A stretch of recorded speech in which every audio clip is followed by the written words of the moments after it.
आज हम लोग 8th स्टैंडर्ड का सेकंड लेसन शुरू कर रहे हैं जिसका नाम है ईदगाह। ये एक कहानी है और जिसके लेखक हैं मुंशी प्रेमचंद, जिनका भी जन्म सन 1880 में हुआ था और उनकी मृत्यु जो है सन 1936 में हुई थी। इनका एक आपको ये याद रखना है कि इनका मुख्य उपन्यास था जो है गोदान था, जो कि बहुत प्रसिद्ध हुआ और उनकी कहानियां जो है मानसरोवर के 8 भागों में है, वो बहुत ज्यादा प्रसिद्ध है। इसमें आपको लेखक के बारे में सिर्फ इतना ही रखना है कि इन्होंने अपनी रचनाओं में जो है गांव के बारे में वर्णन किया है। इनके जितने भी निबंध हैं, कहानी है, जितना भी है वो सब उसमें गांव के दृश्यों का ही वर्णन है। तो ये वाली जो एक कहानी है ईदगाह, ये भी एक गांव से संबंधित है और एक उनकी एक अमर कहानी है ये। इसमें जो है एक नायक है हामिद और एक दूसरा है उसकी दादी है। तो वो जो है अपने बच्चों के साथ में, अपने सारे गांव के बच्चों के साथ में ईदगाह जाता है, सब खिलौने खरीदते हैं, फिर वो अपनी दादी के लिए जो है एक चिमटा लेकर आता है। तो इसे इन शॉर्ट जो है वो बच्चे का त्याग अपनी दादी के प्रति जो है कि छोटे बच्चों का अपनी दादी के प्रति जो त्याग होता है, त्याग की भावना होती है, वो इसके अंदर बताई है कि कैसे वो जो है अपने मन को काबू में रखता है, कोई सामान नहीं खरीदता मेले से और दादी के लिए जो है उपयोगी वस्तु लेकर आता है। तो इसमें सिर्फ त्याग बताया है, उसका सद्भाव बताया है और विवेक, 3 चीजें बताई हैं। तो वो हमको इसमें पढ़ना है। अब ईदगाह का मीनिंग मैं आपको बता दूं। ईदगाह उस जगह को कहते हैं जहां पर मुसलमान लोग नमाज पढ़ने जाते हैं, वो स्थान होता है, उसको ईदगाह कहते हैं। तो ये पूरा वर्णन आप लोग देखेंगे, इसका ही है टेक्स्ट बुक, आप लोग देखो, उसमें से मैं आपको समझा रही हूँ लेसन। रमजान के पूरे 30 रोजों बाद ईद आई है। रमजान का महीना आता है बारिश के समय, तो उसमें 30 दिन तक जो है मुस्लिम से होते हैं वो उपवास करते हैं, मतलब सुबह से शाम तक। रोजा उसी को बोलते हैं जिसमें सुबह से शाम तक कुछ नहीं खाते हैं। सूर्य डूबने के बाद जब चांद दिखता है तब वो खाना खाते हैं और फिर जब सूर्य सुबह उगता है उसके बाद वो कुछ नहीं खाते। उसके पहले वो सब कुछ खा लेते हैं, उसके बाद वो पानी भी नहीं पीते हैं, उसको रोजा कहा जाता है। तो ऐसे वो 30 रोजे करते हैं और अंतिम दिन जो रोजे का होता है उसको रमजान कहा जाता है, जिसमें कि मेला लगता है और गांव में सभी जगह, शहरों में सभी जगह लगता है ईदगाह। इसमें ईद के समय सुना होगा आपने, तो मेला वगैरह लगता है, सब अपना एंजॉय करते हैं, खुशी मनाते हैं, एक दूसरे से गले मिलते हैं, मेले में जाते हैं तो मतलब सामान, अच्छी अच्छी चीजें खरीदते हैं। तो इस तरह से वो अपना उत्सव मनाते हैं। तो इसमें यही रमजान का वर्णन है इसके अंदर कि किस प्रकार से जो है वो रमजान के बाद जो है ईद आई है। कितना मनोहर, कितना सुहावना प्रभात है। आज का सूर्य देखो कितना प्यारा, कितना शीतल है, मानो संसार को ईद की बधाई दे रहा है। हमको ऐसा ही लगता है, कोई भी उत्सव आता है तो हमको ऐसा लगता है मानो ये दिन हमारे लिए बहुत ही ज्यादा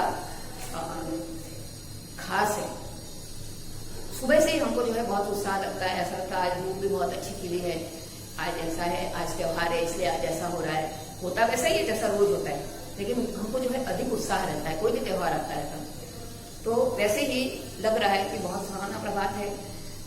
सूर्य जो है बहुत ठंडा दिखाई दे रहा है। सूर्य कैसे ठंडा हो सकता है?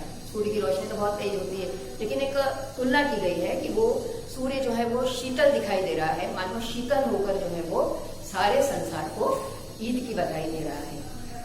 गांव में कितनी हलचल है, ईदगाह जाने की तैयारियां हो रही हैं। किसी के कुर्ते में बटन नहीं है, पड़ोस के घर में सुई धागा लेने दौड़ा जा रहा है। देखो एक ये गांव का दृश्य है और गांव भी है, बहुत ही गरीब लोगों का गांव है, जिसके पास की पहनने के लिए भी कोई कपड़े नहीं है, फिर किसी के पास कुछ नहीं है, सिर्फ जो है थोड़े पशु हैं जिसके सहारे से वो लोग अपना जीवन यापन करते हैं। तो मतलब सामान का अभाव है उनको, उनके पास कुछ है नहीं। फिर भी त्योहार तो सभी मनाते हैं, चाहे अमीर हो या गरीब। तो यहाँ पर एक गरीब जो है गांव, उसके वहां के का दृश्य का वर्णन है। तो कुछ किसी के कुर्ते में बटन नहीं है, कुर्ता पायजामा पहनते हैं तो उसमें नहीं है, तो वो पड़ोस के घर में जाके जो है वो सुई धागा लेने जा रहा है।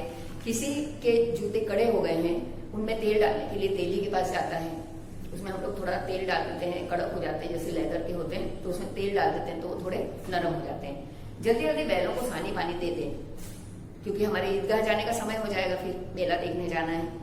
तो वो लोग सोचते हैं कि चलो हम बैलों को खिला पिलाते हैं। सानी का मतलब होता है जो हम लोग ये देते हैं चारे की सामग्री जो पशु खाते हैं, वो लोग सोचते हैं कि हम चलो उनको दे देते हैं, एक काम से हम लोग निवृत्त हो जाएं, एक काम से हम लोग निपट जाएं। ईदगाह से लौटते लौटते दोपहर हो जाएगी। 3 कोस का पैदल रास्ता, फिर सैकड़ों आदमियों से मिलना भेंटना। अब दूर भी है, इतने सारे लोगों से मिलना जुलना भी है। दोपहर के पहले लौटना असंभव है। लड़के ज्यादा प्रसन्न है। किसी ने 1 रोजा रखा है, वह भी दोपहर तक, किसी ने वह भी नहीं। क्यों?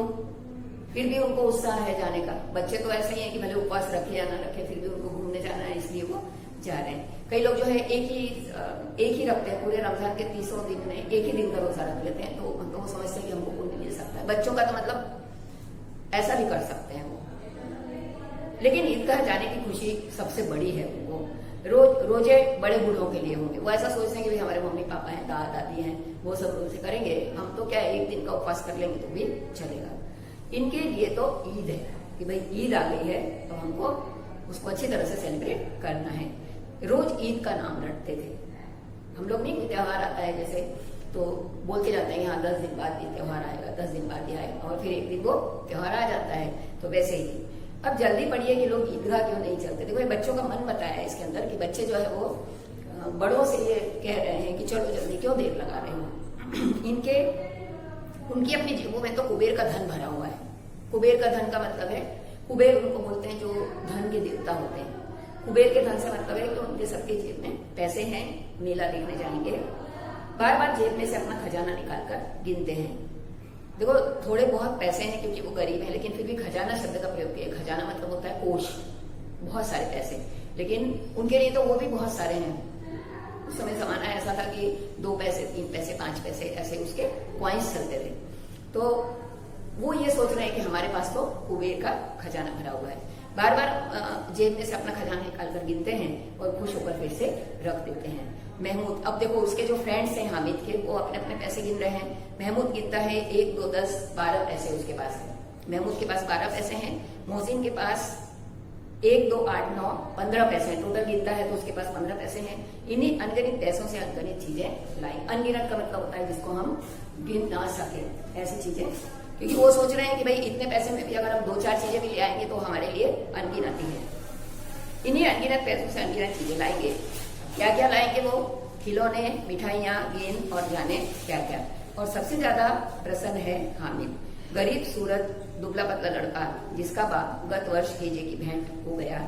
फिर एक दिन माँ भी मर गई। अब हामिद अपनी बूढ़ी दादी अमीना की गोद में है और उतना ही प्रसन्न है। अब यहाँ पे देखो हामिद की फैमिली कैसी है, उसके माता पिता नहीं है और वो अपनी बूढ़ी दादी अमीना के साथ रहता है जो कि बहुत ही ज्यादा गरीब है, लेकिन फिर भी वो बहुत खुश है। सारे मोहल्ले के बच्चों के साथ में वो रहता है और अपने आप को जो है बहुत ही खुश महसूस कर रहा है कि चलो हम ईद आ गई है, अब मैं भी जो है ईदगाह जाऊंगा और वहां पे प्रार्थना करूंगा, सब बच्चों के साथ में मेला देखने जाऊंगा। तो इस तरह से वो सोच रहा है। हामिद के पाँव में जूते नहीं हैं, सिर पर एक पुरानी टोपी है। अब देखो उसका एक थोड़ा सा ये वर्णन यहाँ पे दिया हुआ है कि हामिद के पास जो है वो बहुत गरीब है, वो उसको पहनने के लिए जूते नहीं हैं। सिर पे जो है बहुत ही एक पुरानी टोपी है जो कि मतलब जिसपे वो गोटा जो लगा रहता है ना, चमक लगी रहती है, वो भी काली पड़ गई है। फिर भी वो जो है बहुत खुश है। देखो बच्चे का एक मन बताया है यहाँ पर कि त्योहार आने के बाद जो है किस प्रकार की खुशी होती है। अभागिन अमीना अपनी कोठरी में बैठी रो रही है। अब क्यों रोती है वो? उसको ये लगता है कि भाई देखो इतना बड़ा त्योहार आया है और मेरे घर में चूल्हा भी नहीं चल रहा है, मेरे पास कुछ है नहीं, आज ईद का दिन और उसके घर में दाना भी नहीं है। इस अंधकार और निराशा में वह डूबी जा रही है। किसने बुलाया था इस निकोरी ईद को? अब अमीना का दिल कचोट रहा है। मुहावरा है दिल कचोटना, मतलब मन ही मन बहुत दुखी होना। गांव में बच्चे अपने अपने बाप के साथ जा रहे हैं। हामिद का बाप अमीना के सिवाय और कौन है, क्योंकि वो सिर्फ दादी थी उसकी, वही उसकी माता, वही उसके पिता थे। उसे अकेले कैसे जाने दे? उस भीड़ भाड़ में बच्चा कहीं खो गया तो नहीं, अमीना उसे क्यों न जाने देगी। नन्ही सी जान 3 कोस पैदल कैसे चलेगा? ये अमीना के मन की भावनाएं यहाँ पे दी हुई हैं। पैरों में छाले पड़ जाएंगे, जूते भी तो नहीं है, फिर वो क्या पहन के जाएगा? कुल 2 आने पैसे बच रहे हैं। 3 पैसे हामिद की जेब में, 5 अमीना के बटुए में। टोटल उसके पास इतने पैसे रहते हैं, उसी में वो ईद का त्योहार उसको मनाना है। यही तो विसाख है और ईद का त्योहार। अल्लाह ही बेड़ा पार लगाए। कि अल्लाह ही बेड़ा पार लगा, एक कहावत जैसी है कि भाई भगवान हमारी रक्षा करे, जैसे हम लोग बोलते हैं ना, अब तो सब कुछ भगवान पे छोड़ दिया है, जो भी कुछ होगा। तो ऐसे ही वो भी सोच रही है। हामिद अगर दादी से कहता है तुम डरना नहीं, अम्मा मैं सबसे पहले आऊंगा, तो वो कितना उसको ये है। गांव से बिगा चला, हामिद बच्चों के साथ जा रहा था, कभी आगे निकल जाता, फिर पेड़ के नीचे खड़े होकर साथ वालों का इंतजार करता, फिर वापस आगे चले जाता, फिर उनका इंतजार करता। हामिद के पैरों पर तो जैसे पर लग गए हैं। पर लगना मतलब होता है हवा में उड़ना। कभी वह क्या वो कभी थक सकता था? है ना, वो कभी व्यक्ति थक नहीं सकता जिसके पैर, जिसके जो है पंख मजबूत हों। बड़ी बड़ी, अब देखो सब लोग गांव से चले, सब लोग निकल गए, हामिद अकेला जा रहा है, दादी घर पर ही है। अब सारे बच्चों के साथ में वो निकला। अब धीरे धीरे गांव खत्म हो गया, उसके बाद में फिर शहर शुरू हुआ। बड़ी बड़ी इमारतें आने लगी। यह अदालत है, कॉलेज है, कला घर है। आगे चले हलवाई की दुकानें शुरू हुई। अब मेला शुरू हो गया। आज खूब सजी हुई थी। इतनी मिठाई कौन खाता है? हामिद सोचता है कि देखो इतनी सारी बेचते हैं तो ये कौन खाता होगा, क्योंकि वो गरीब था और वो तो कभी उसको अनाज भी नहीं मिलता था, तो वो मिठाइयों के बारे में सोच भी नहीं सकता था। देखो ना, एक एक दुकानों पर मनो हो गई। अब ऐसा सोचते सोचते सब लोग वहां पे चले गए। सहसा ईदगाह नजर आई। इमली के घने वृक्षों की छाया है, नीचे पक्का फर्श है, उस पर जाजम बिछी हुई है। रोजेदारों की पंक्तियां एक के पीछे एक न जाने कहां तक चली गई है। यहाँ पे ईदगाह का वर्णन है। जहाँ पे ईदगाह होता है वहाँ बहुत बड़े बड़े झाड़ होते हैं, छांव होती है, वहीं पर नल होता है, मतलब सब अपने हाथ धोने के लिए उसको वजू करना बोलते हैं, हाथ धोने के लिए नल होता है। फिर बाद में सब लोग जो है नीचे जाजम बिछी रहती है। जाजम उसको बोलते हैं जो बहुत बड़ी सतरंजी होती है, दरी होती है, उसको जाजम बोलते हैं। तो सब एक साथ लाइन से आके वहां पर बैठ जाते हैं और प्रार्थना करते हैं। फिर एक साथ सिर झुकाते हैं और फिर एक साथ ऊपर उठते हैं और फिर इबादत करते हैं। यहाँ धन और पद कोई नहीं देखता। यहाँ पे जो है वो कोई पोस्ट नहीं है कि भाई ये बड़ी पोस्ट का आदमी है तो ये यहाँ ऐसा रहेगा, या उससे बड़ी पोस्ट का है तो ऐसा रहेगा। इन ग्रामीणों ने वजू किया। वजू करना मतलब होता है अपने हाथ साफ करना। पिछली पंक्ति में खड़े हो गए। कितना सुंदर संचालन है, कितनी सुंदर व्यवस्था। हजारों सिर एक साथ सीधे में झुकते हैं और फिर एक साथ खड़े हो जाते हैं। मानो भ्रातृत्व का एक सूत्र समस्त आत्माओं को एक कड़ी में पिरोई हुई है। ईदगाह का वर्णन है। नमाज खत्म हो गई, लोग आपस में गले मिल रहे हैं। अब मिठाइयों और खिलौनों की दुकान पर धावा होता है। ईदगाह समाप्त हो जाता है, प्रार्थना सबकी हो जाती है, सब लोग गले मिलते हैं। उसके बाद फिर मेला देखने जाते हैं। ग्रामीणों का दल इस विषय में बातों से कम उत्साही नहीं है। और गांव के लोग जो है उसमें ज्यादा आए थे शहर के देखते हुए। तो वहां पर जो है यह देखो हिंडोला है। अब वहां का वर्णन है गांव में कौन कौन, मतलब मेले में कौन कौन सी चीजें थी। एक पैसा देकर चढ़ जाओ, कभी आसमान पर जाते हुए मालूम होता है, कभी जमीन पर गिरते हुए, मतलब जो झूला है वो ऊपर नीचे हो रहा है।